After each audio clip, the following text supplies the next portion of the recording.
So we come to the end of the book of Joshua. We began this series on the 15th of August last year, and that was our first evening service after the lockdown. And this is now the 18th sermon from the book. And back in August, in chapter 1, the scene is set, and Joshua, after serving a long apprenticeship as Moses' assistant, takes over the mantle of leadership from the great man. And I entitled that sermon, New Leader, Same God. God had buried his workman, the man of God, Joshua, but the work of God was to continue through the leadership of Joshua. From being the number 2 to now bearing the responsibility, the weight of being the number 1, Joshua would have been feeling naturally apprehensive. However, in verse 5 of chapter 1, he is given a reassuring promise. As I was with Moses, so I will be with you. I will never leave you nor forsake you. It is now around 30 years later, and Joshua had found that Yahweh had been as good as his word. As he had been with Moses, so Yahweh had also been with him throughout those years. Joshua is now standing on the cusp of eternity. He's a very old man. He is about to go all the way of the earth. He's about to die. He's already addressed the leading men of Israel in chapter 23, and he's anticipated what might be the dangers ahead after he has left the stage. Do you remember 2 weeks ago the danger that they might forget God's past faithfulness?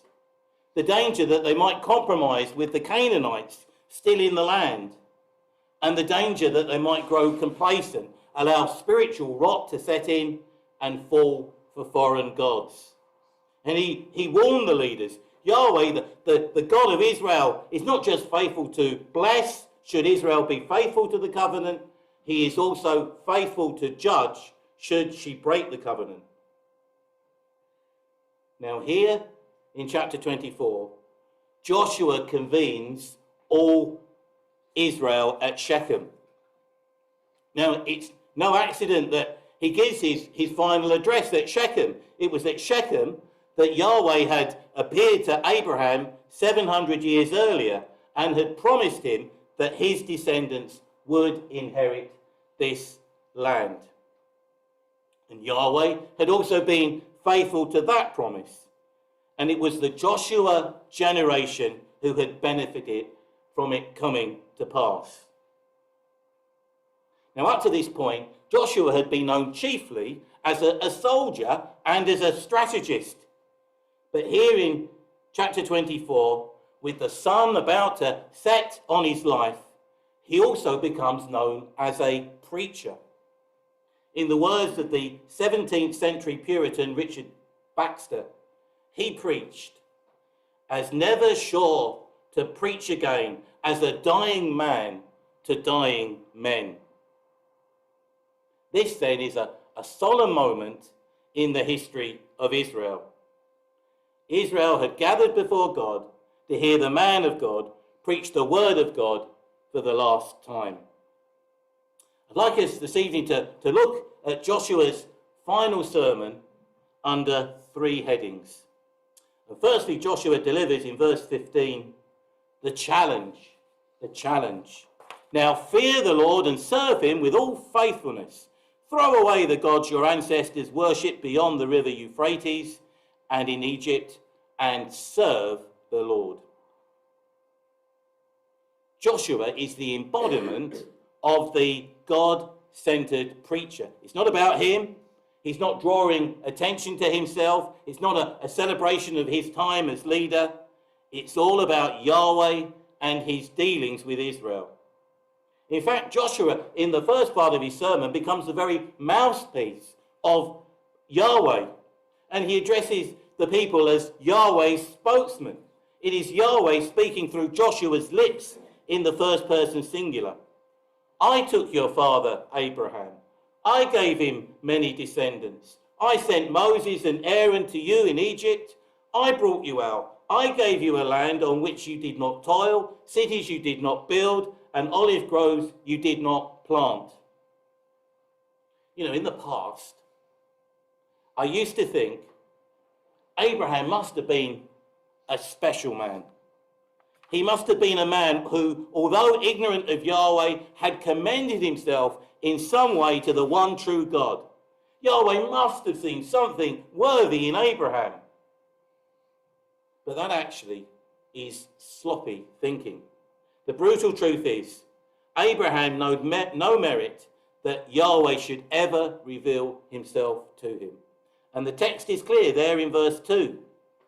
Abraham, like his father, and like his father before him, had worshipped other gods. Abraham had been a heathen. His ancestors had been heathen. From the outset then, the whole history of Israel was based upon grace. Abraham, Israel's founding father, set the pattern for the generations that followed. He was undeserving, he was unworthy, and in the same way, Israel enjoyed Yahweh's unmerited favour. She had done nothing to deserve it. She had received from his hand the land she had not cultivated. She was living in cities she did not build, and she was enjoying olives from groves she did not plant. It was from start to finish a matter of grace. It was unadulterated grace.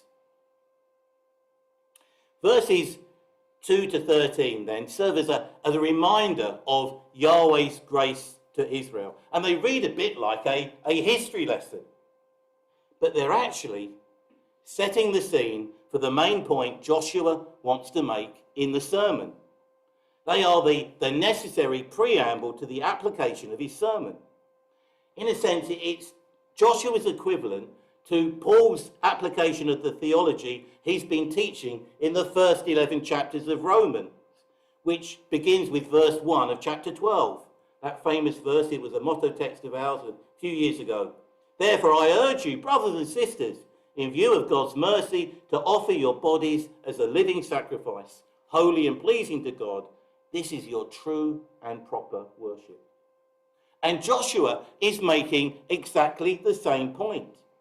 In view of God's past and present mercy to Israel, now fear the Lord and serve him with all faithfulness. It is the only logical conclusion.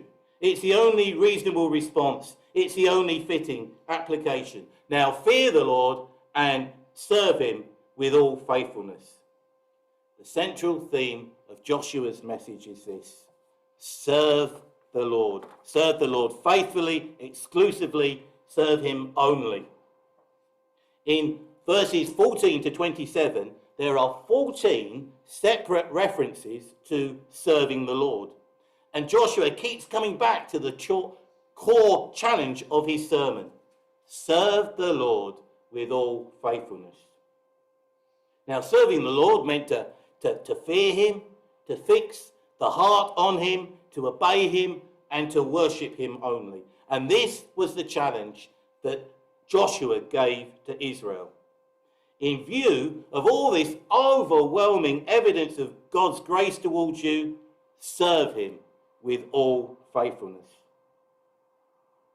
You know, the secret of a good sermon is actually to say only one thing. The preacher may say that one thing in many different ways, but he's essentially saying the same thing over and over again.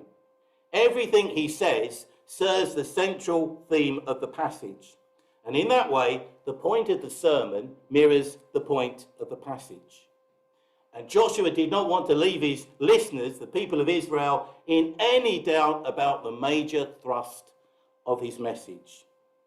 There are 12 verses on the grace of God towards Israel, which form the backdrop to the challenge of his central theme. Therefore, serve the Lord. But secondly, Joshua draws the people's attention to the choice before them in verse 15. The choice. But if serving the Lord seems undesirable to you, then choose for yourselves this day whom you will serve, whether the gods your ancestors served beyond the Euphrates, or the gods of the Amorites in whose land you are living. But as for me and my household, we will serve the Lord." This is quite possibly the most famous verse in the book of Joshua. And the last part of verse 15 is often used as a church motto text for the year. Did some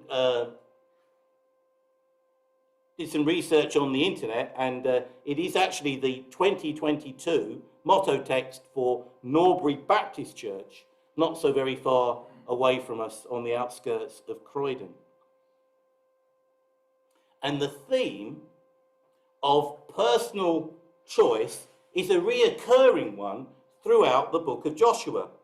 Right at the outset in chapter 1, the 2.5 tribes, the Gadites, the Reubenites, and the half tribe of Manasseh, had to choose whether they would accompany their fellow tribes across the Jordan into Canaan to assist them in the conquest of the land.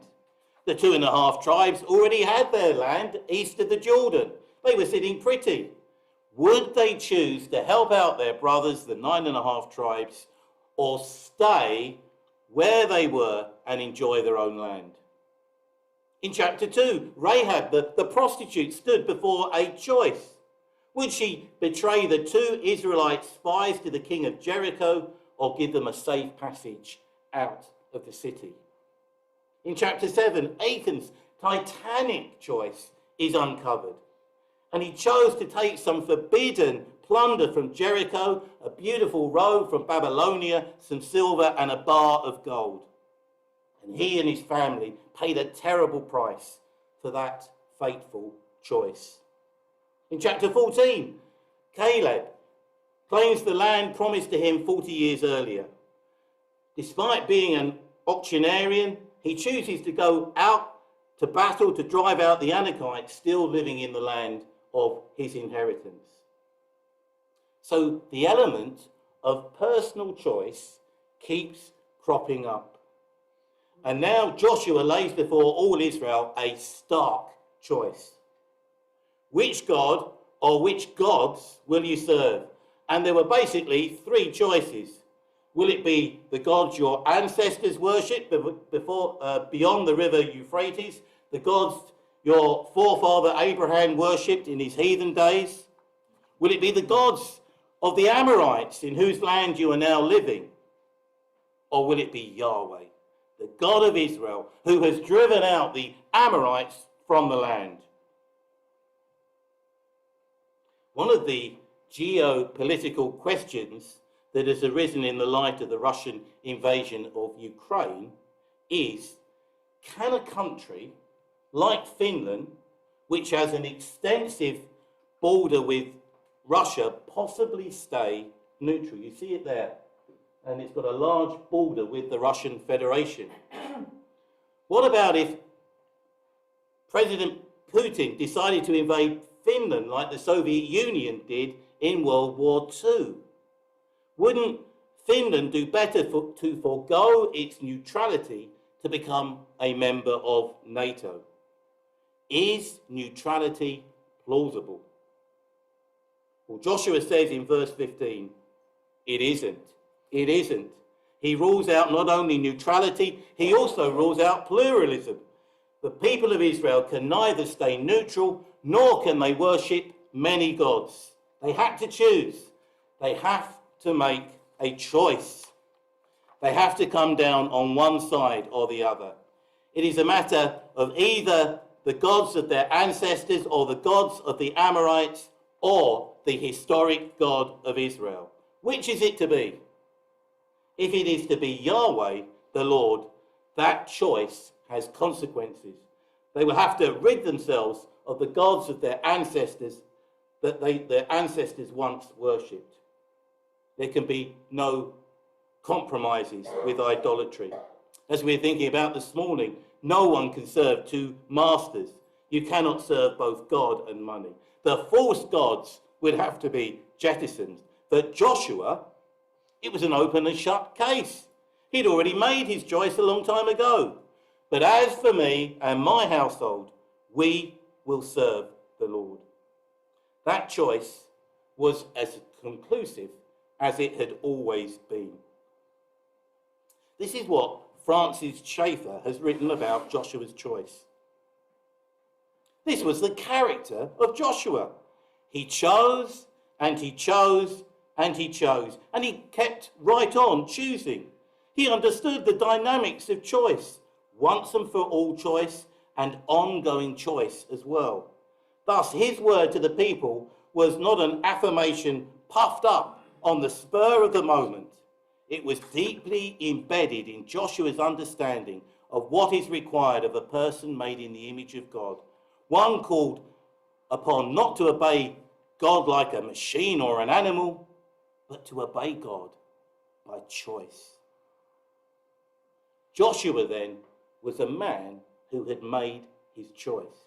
He was not like a weather vane blown around by the wind making contradictory choices.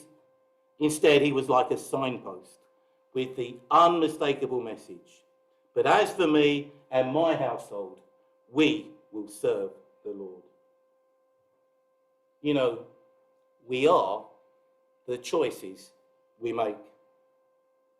Life is one long succession of choices, from relatively minor ones to life-changing ones. What should be the criteria for a Christian as he or she stands before an important choice? It's the mindset of Joshua. But as for me and my household, we will serve the Lord. How can I serve the Lord as I make this big decision? How can I honour him? How can I serve the Lord if I decide to retire? How can I serve the Lord with my spare time? How can I serve the Lord, as we're thinking about this morning, with my money? How can I marshal my limited energy to serve the Lord now that I am older? We are the choices we make. And Joshua is a case in point. Joshua's choice was rooted in a lifetime of God-honouring choices. 2 weeks ago, we had a young lady speak to us at our Wednesday evening meeting about the work of cross-stitch, teaching the Christian faith in Kent schools. It transpired that this lady had studied chemistry at Oxford University. Now, as a graduate in chemistry from Oxford, you might imagine she would have lots of career opportunities. But instead, she's chosen the path less travelled. She's chosen to teach Christianity in schools at a time when many schools are at best indifferent to traditional Christian belief or are at worst promoting a radical secular agenda hostile to traditional Christian belief. She has chosen to serve the Lord in a culture largely ignorant of the Lord. So Joshua had given Israel the challenge. Serve the Lord. He has set out the choice before Israel. Choose this day whom you will serve. Then lastly, verse 19, Joshua presents himself as the controversialist. Joshua said to the people, you are not able to serve the Lord. He's a holy God. He's a jealous God. He will not forgive your rebellion and your sins. And with the threefold choice before them of whom to serve, the people are categorical in their response in verses 16 to 19. They're clear cut. Serve other gods, the notion. It was the Lord who delivered us from bondage to the Egyptians. It was the Lord who performed signs and wonders in our sight. It was the Lord who protected us in the wilderness years. It was the Lord who drove out the Canaanites before us. It's a no-brainer. We will serve the Lord because he is our God. It's all heartwarming stuff, isn't it? The Israelites make exactly the right response. They react exactly how you would have thought Joshua hoped they would. He could have said to himself, well, my work is done here. The people have pledged their loyalty to Yahweh. I can depart this earth relieved and reassured. The people get it. They understand the magnitude of the choice they have just made. However, he doesn't respond like that at all. Instead, he's the controversialist. He plays the devil's advocate and he questions their resolve. He puts it to the test, and he knows only too well from personal experience Israel's past fickleness. 70 years earlier at Mount Sinai, the people had promised their obedience to the God who had brought them out of Egypt. But words are easy, and their promise had evaporated into thin air when just a few weeks later they were worshipping a golden calf. So Joshua will not accept this generation of Israel's words at face value. And he prods and he probes and he penetrates deeper into their protestations of faithfulness. You're not up to it. You're not up to the mark of serving him only. And when you rebel, turn your back on him and follow other gods, you will not know what hit you. You will be caught in a maelstrom of his anger. You will be finished. Dale Ralph Davis comments, sometimes shock treatments work better than predictable preaching. And he's right, isn't he? He's right. Joshua, the controversialist's approach, shakes out any vestige of complacency and self-confidence out of the Israelites. And they insist, no, we really will serve the Lord. But again, he won't let them off the hook. You have testified against yourself that you will serve the Lord. There is no going back now. There is no unsaying of what you have just said. There is no escape from the commitment you have made. And it's only after the people's third promise of fidelity that they will serve the Lord that Joshua renews the covenant first made with Abraham at that very same place, Shechem. And he takes out a large memorial stone and declares it to be the visible sign of the undertaking they had just made to serve the Lord and him only. You know, memorial stones have been another regular feature of the book of Joshua.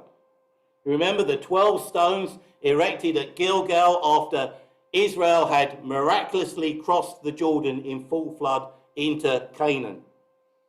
The altar that was not an altar, but was actually a memorial to the unity of the 2.5 tribes living east of the Jordan and the 9.5 tribes living west of the Jordan.